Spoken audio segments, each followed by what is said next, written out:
अस्सलाम वालेकुम dear students, क्या हाल चाल है आपका। तो हम ये क्वेश्चन जो है वो हमारा पहुंच गए हैं 25 पे। सफ़र जारी हमारा, और ये लास्ट 3 क्वेश्चन हैं ये वाले, और हमारे पेपर ए के जितने भी शॉर्ट क्वेश्चन हैं सारे के सारे कंप्लीट हो जाएंगे। तो करते हैं ये लास्ट वाले जो तीनों क्वेश्चन हैं, इसने चैप्टर नंबर आपका जो बनता है 7 उसमें से दिए हुए हैं। करेंगे, बड़े ईजी हैं और 7 से क्वेश्चन दे दिए हैं उसने आपको। देखें पहला क्वेश्चन करता हूँ मैं, 25 जो दिया हुआ इसमें से बहुत ईजी क्वेश्चन है ये। क्या मांगा इसने, कहता है डिफाइन करना है लॉ ऑफ कोसाइन। सिर्फ लॉ ऑफ कोसाइन के बारे में लिख देना है और मैं 2 मार्क्स का क्वेश्चन है और दोनों में मिल जाने बड़ी आसानी के साथ। देखिए मैं इसको सॉल्व करके दिखाता हूँ आपको, मैं कैसे करेंगे जी। हम कर लेते हैं let A B and C are side of triangle A B C and हम कर लेते हैं इसके अंदर हमारे पास ए बी सी साइड ली है और alpha beta and gamma are angles of triangle A B C. हम लिखते हैं इसको जी। देखिए कैसे करते हैं इसके अंदर। पहले हम लिखते हैं कि साइड के लिए, कि साइड कैसे निकालनी है। इसके अंदर ए स्क्वायर इक्वल टू होगा B square plus C square minus 2bc cos alpha. इसके बाद आएगा जी बी स्क्वायर, ये आएगा A square plus C square minus 2ac cos beta.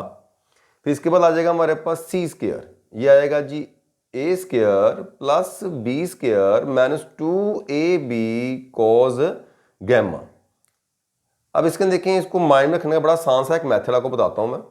कोस जो हमारे पास हमने साइड बार लिखेंगे ना, यहाँ पे साइड आएगी, उसके मुतलका ये लास्ट पे एंगल आएगा। यानी वहां पे हमारे पास ए है, ए लॉन्ग अल्फा होता है, बी लॉन्ग बीटा होता है और सी लॉन्ग गैमा होता है। चलो यूज करेंगे। ये मैंने किसके लिए लिखा है, ये मैंने लिखा है जी फॉर साइड फाइंड करने के लिए इसको लिखा गया।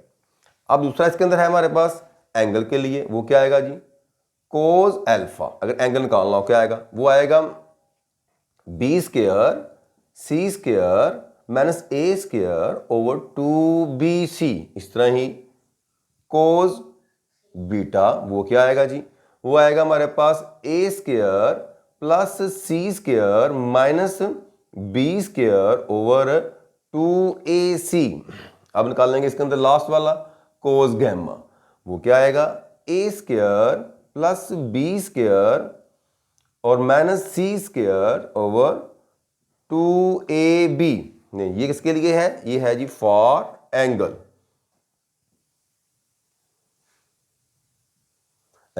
और कब यूज करते होते हैं इसके लिए, जैसे आपको समझाने के लिए क्वेश्चन अगर आ जाए इसके मुतलका, तो क्या है व्हेन 3 साइड्स आर गिवन, जब 3 साइड दी हो उसको यूज करते हैं हम इसको जी। अच्छा, इसके अलावा एक दूसरा इसका क्वेश्चन भी है इसका, हम उसको यूज करते हैं, ये है लॉ ऑफ कोसाइन। एक लॉ ऑफ साइन भी होता है, उसको भी लिख सकते हैं। मैं यहाँ पे क्वेश्चन में नहीं पूछा, लेकिन बताता हूँ आपको मैं, यहाँ पे वो भी आता था पेपर के अंदर। वो क्या हमारे पास होगा लॉ ऑफ कोसाइंस, वो इस तरह होता है, ये आएगा जी A over sine alpha equal to B over sine beta equal to C over sine gamma. और ये हमारे पास क्या दर था, ये तो सही करके लिख दें, पता चले क्या लिखा हुआ जी। ये है साइन अल्फा, ठीक है। ये हमारे पास क्या है, ये है लॉ ऑफ साइन, ये है लॉ ऑफ कोसाइन, ये हमारे पास है लॉ ऑफ साइन, ठीक है जी। ये मैंने इसके अंदर आपको बता दिया है और ये 2 मार्क्स का पेपर में कई दफा आया ये क्वेश्चन। नेक्स्ट हमारे पास देखें क्या कह रहा है, कहता है इज एनी ट्रायंगल दे दी एबीसी विच ए दे दिया है, सी दे दिया है, अल्फा दे दिया, और हमें क्या फाइंड करना है इसके अंदर, हमने ए फाइंड करना है। सही है। अब हमें यहां पे लॉ लगने हैं, ये दोनों लॉ हमारे पास है। एक लॉ हमारे पास क्या है कोसाइन, एक है, एक लॉ हमारे पास क्या है साइन है। तो किस तरह से करेंगे लॉ ऑफ साइन और लॉ ऑफ कोसाइन को यूज, ये देखिए मैं आपको पहचान बताता हूं इसकी। हम करते हैं सॉल्व, इसको सॉल्व करते हैं। अच्छा देखें इसके अंदर अगर हमें ए फाइंड, उसने कहा ए फाइंड करें, ए फाइंड करना है। अगर ए फाइंड करना हो इसके मुतलका एंगल दिया हो, यानी कि ए लॉन्ग अल्फा होता है, बी लॉन्ग बीटा होता है और सी लॉन्ग क्या होता है, गैमा होता है। तो अगर हमारे पास इसके मुतलका एंगल दिए हों, यानी कि अगर हमने कह लें कि ए है, अल्फा मौजूद है, तो हम क्या करेंगे, इसके लिए law of cosine he use करेंगे। मैं करके दिखाता हूं आपको। जब हम लॉ ऑफ कोसाइन यूज करेंगे इसके पूरी वैल्यू इसमें फिल हो जाएगी। यूजिंग लॉ ऑफ कोसाइन, उसने हमें ये नहीं कहा कि अब लॉ ऑफ कोसाइन यूज करें, ये हमने खुद से इस बात का एनालिसिस करना है अपने डेटे को देखते हुए। तो देखो इसमें क्या है, ए स्क्वायर इज इक्वल टू आ जाएगा हमारे पास का, क्या आ जाएगा यहाँ पे, ए फाइंड करना है। तो वैल्यू देखिए इसमें क्या क्या दी हुई है उसने, ए लॉन्ग हमारे पास क्या है, अल्फा है इसके अंदर। तो वैल्यू में थोड़ा सा इसने ये काम यहाँ पे किया हुआ है, मैं पेपर में देखता हूँ क्या है इसके अंदर। ये शुरू वाली वैल्यू हमारे पास क्या आ रही, बी दी हुई है इसने यहाँ पे ना, ये देखिए यहाँ से वो लॉ पुरानी आता चल जाता, बताइए बी है यहाँ पे। ए स्क्वायर इज इक्वल टू आ जाएगा बी स्क्वायर सी स्क्वायर माइनस 2bc और cos alpha, a long alpha, ये फर्स्ट वाला। अब जब वैल्यू पुट करेंगे इसके अंदर, ये है 45, इसका स्क्वायर आ जाएगा, ये है 34, इसका भी स्क्वायर आ जाएगा, 2b आ जाएगा हमारे पास यहाँ पे 45, c आ जाएगा 34, cos ये आएगा 52 डिग्री, ये दिया हुआ उसने। तो भी निकालते हैं इसको जी, 45 कैलकुलेटर यूज करेंगे हम इसको। ये आ गया जी 45, इसका स्केयर लिया हमने, ये आ गया है जी 2025। 34 का स्केयर लेते हैं, 34 इसका स्केयर लिया है, ये आ गया है 1156। इनको मल्टीप्लाई करते हैं सबको, 2 multiplying by 45 multiplying by 34 multiplying by cos 52। तो इसका आंसर हमारे पास क्या आया जी, इसका आंसर आ गया है 11883.924, इसका आंसर है। अब इन तीनों को सॉल्व कर लेते हैं, क्या इसका आंसर आता है इन तीनों में से।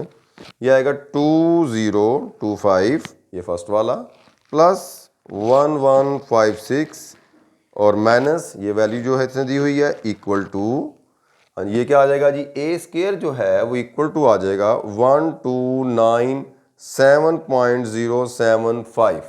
Taken square root both sides, इधर भी हमने इसके स्क्वायर रूट ले लिया, 1297.075 इसका भी स्क्वायर रूट ले लिया।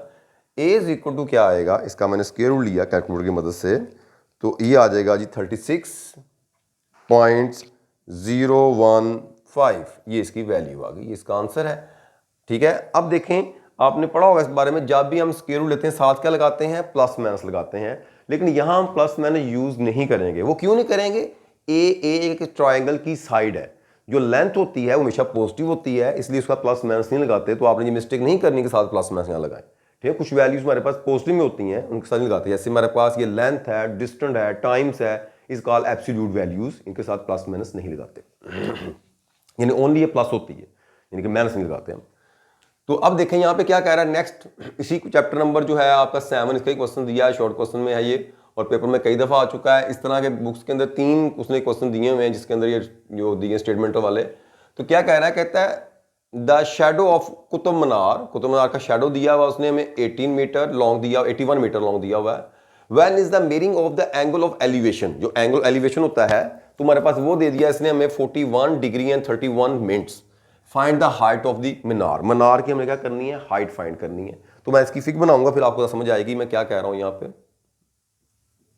ये देखें हम यहाँ फिग बनाते हैं इसकी, एक जरा अच्छी से बना लेते हैं ताकि समझ आ जाए हमें, बहुत ही आसान है। अब ये देखें ये दिया हुआ, अब वो कह रहा है कि ये हमारे पास क्या है, ये मीनार है जी, ये हमारे पास ये कुतुब मीनार है। कहता है इसकी जो हाइट है ना h, ये हमने क्या करनी है, फाइंड करनी है। और इसका एंगल ऑफ एलिवेशन, यानी ऊपर से यहाँ एंगल बनता है नीचे, ये वो बन रहा है इसका जी 41 डिग्री एंड 31 मिनट, ये एंगल दिया हुआ उसने। और क्या हमारे पास कहता है इसका शेडो, ये नीचे ये शेडो होता है। यहाँ अगर इसका यहाँ पहले सन हमारे पास, इधर यहाँ से सन अगर है, यानी कि ये चल रहा सन, एक एग्जाम्पल दे रहा हूँ, तो हमारे पास क्या होगा, ये शेडो होगा इस तरफ से, सही है। तो ये हमारे पास क्या है, इसका शेडो दिया हुआ उसने हमें 81 मीटर, क्या शेडो है 81 मीटर, ये आ गया।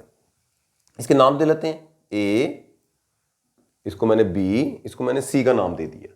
अब देखें इसमें चीज़ें क्या क्या हमारे पास हैं। जो हमने हाइट फाइंड करनी है, इसको हम लिख देते हैं ये इसके अंदर,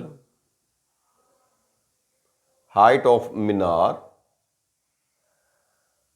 वो हमारे पास है जी BC, जिसको हमने क्या नाम दिया, हमने उसको H का नाम दिया है। वो हमने क्या करनी है, हमने फाइंड करनी है। इसके बाद हमारे पास क्या चीज है जी, इसके बाद शेडो है इसका, वो है जी हमारे AC, जिसको जो कितना दिया उसने 81 मीटर दिया हुआ है उसने। और क्या है जी, और उसने दिया हुआ है इसके बाद दिया है जी एंगल ऑफ एलिवेशन, ठीक है, एंगल ऑफ एलिवेशन, वो क्या दिया उसने, हम लिख सकते हैं इसको जैसे एंगल का नाम दे लें इसको जी, ये है एंगल A, जो है कितना 41 डिग्री एंड 31 मिनट्स। हम इसको क्या कह सकते हैं, इसको थीटे का नाम भी दे सकते हैं इसको, ये थीटा भी है। अब देखो हमने देखना होता है कि रेशियो कौन सी यूज होनी है इसके अंदर, हम क्या चेक करेंगे कि रेशियो इसमें कौन सी यूज होगी। अब यहां हमारे पास क्या है, इसके अंदर हमारे पास ये परपेंडिकुलर है ट्रायंगल के अंदर, और ये हमारे पास क्या है, बेस है। तो देखें जब भी परपेंडिकुलर और बेस, जब इन दोनों को इस तरह परपेंडिकुलर बेस यूज करें तो इसलिए हमारे पास क्या आता है, हमारे पास tan रेशियो यूज की जाती है, tan यूज करेंगे, ठीक है। हम लिखेंगे यहाँ पे ट्रायंगल्स ABC, तो हम क्या यूज करेंगे, tan। तो क्या आएगा, tan जो होगा हमारे पास थीटा, वो इक्वल टू आएगा परपेंडिकुलर, वो हमारे पास क्या है जिसकी BC है, और नीचे क्या आएगा इसका जी बेस, वो हमारे पास है AC है। तो यहाँ पे थीटे की वैल्यू जो है वो है 41 डिग्री एंड 31 मिनट्स, और जो है हमारे पास ये H है, इसकी हाइट BC जो है ये हाइट, और जो बेस है वो हमारे पास 81 दी है इसने। इसे मल्टीप्लाई करते हैं, ये आएगा 81 tan 41 degree and 31 minutes equal to H। तो अब H वैल्यू निकालने के लिए क्या करेंगे जी, कैलकुलेटर यूज करेंगे। मैं कैलकुलेटर यूज करके दिखाता हूँ कैसे करना है। ये आ जाएगा 81 मल्टीप्लाइंग बाय tan 41 डिग्री। अच्छा जब हम लिखते हैं ना 41 डिग्री, मैं आपको बता दूं यहाँ पे पेज क्लोज करके, ये देखें ये की होती है जिसके अंदर हमारे पास क्या होते हैं, ये वाले ये की होती है, ये की कोमे बने हुए हैं। जब मैं लिखूंगा, देखें लिखा मैंने 81 मल्टीप्लाई 10 41, इसे प्रेस करूंगा, एक दफा प्रेस करूंगा डिग्री बन जाएगी। फिर हमारे पास 31, मैंने प्रेस किया, उसके बाद 31 लिखा, दोबारा प्रेस करूंगा इसी की को, ये कोमो वाली की को, तुम्हारे पास क्या आ जाएगा, ये वाला मिनट्स बन जाएगा, ठीक है ना। अगर सेकंड दिए होते फिर वो लिख के दोबारा फिर इसको प्रेस करता हूँ, सेकंड बन जाने थे। अब मैंने लिखा हुआ इसके अंदर 10 शुरू के अंदर 81 tan 41 डिग्री 31 मिनट्स, ठीक है। अब क्या करेंगे, इसको प्रेस करेंगे, इसके इक्वल, तुम्हारे पास इसका ये आंसर आ जाएगा। हाँ जी, क्या इसका आंसर आया, इसका आंसर आ गया है 71.705। किसमें दिया हुआ यूनिट, उसने यूनिट बोला मीटर, यहाँ पे साथ क्या आ जाएगा आगे, मीटर। ये इसका क्या आ गया, आंसर आ गया, ठीक है जी। अगर आपको इस बात की समझ ना आए, कोई प्रॉब्लम बने इसके अंदर, कोई ऐसा है कि पॉइंट क्लियर नहीं आपका हुआ, तो आप मुझे इसके कमेंट सेक्शन के अंदर लाजमी कमेंट्स करें उसके अंदर। और अगर आपको ये पसंद आता है, अच्छा लगता है, और अगर आप इसको देखेंगे बार बार, तो आपको पेपर के अंदर भी फ़ायदा होगा इसके अंदर। और तो लाइक शेयर करें, सब्सक्राइब करें, ठीक है जी। ओके जी, अल्लाह हाफिज़।